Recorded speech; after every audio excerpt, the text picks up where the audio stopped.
Здравейте, скъпи съграждани! В края сме на една много странна и много различна кампания.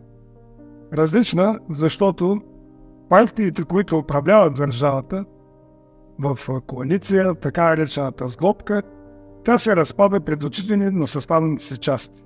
Особено тук в нашия град, където се води компроматна война, яростна съпротива. Това са като че ли избори за последно. На мен ме е болно да гледам как млади хора се нападат и говорят за тяхните лични проблеми, с които занимават обществеността. Тук трябва да наделее разум. Тези избори ще минат, други ще дойдат. Хората трябва да се успокоят, да излязат, да гласуват по съвест и да изберат това, което ще бъде най-доброто за тях. А най-доброто е да се изберат елита на града. 51 общински съветника, 5 ранни кмета, мен до общината, кметове на населените места. Това трябва да бъде елита на града, света, най-добрите инженери, архитекти, спортисти, лекари. Това трябва да бъдат избраните хора. Така че, моя призив е: оставете настрани партийните принадлежности, оставете други ангажименти. Просто подкрепете читавите, свестните хора, тези, които са се доказали през целия си живот със своята експертиза и своя професионализъм, със своята етика, почтенност и морал.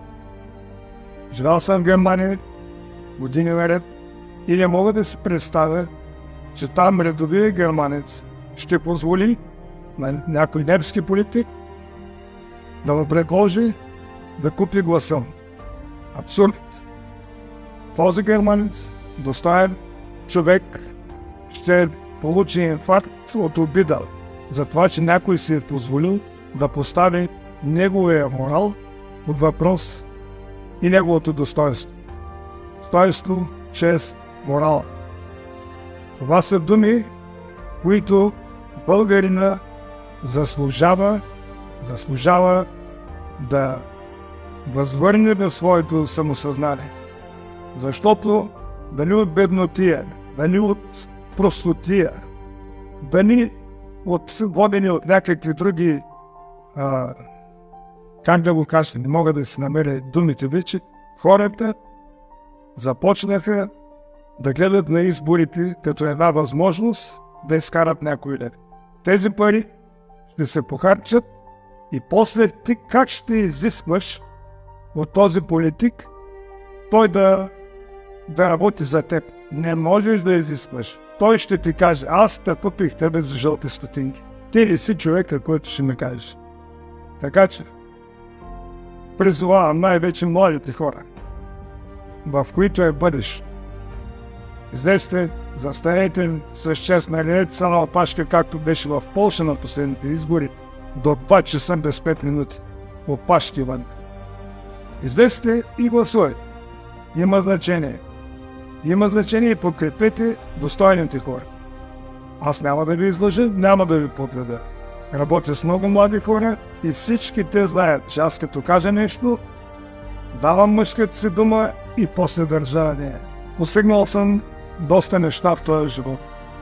Мисля, че съм един щастлив, успял човек, най-вече защото съм създал едно прекрасно семейство, горд баща съм на син и дъщеря. Не ми е детската мечта да бъда кмет на такъв огромен район. Знам каква отговорност поемам, но чувствам, че имам в себе си все още много енергия, много опит, много познание и искам да бъда полезен на родния си град, на младите хора, които да науча на това, което знам. За всички, които са повярвали в моите думи в предизборната надпревара, аз ви моля с ръка на сърцето, доверете ми се и гласувайте в интегралната бюлетина с номер 25.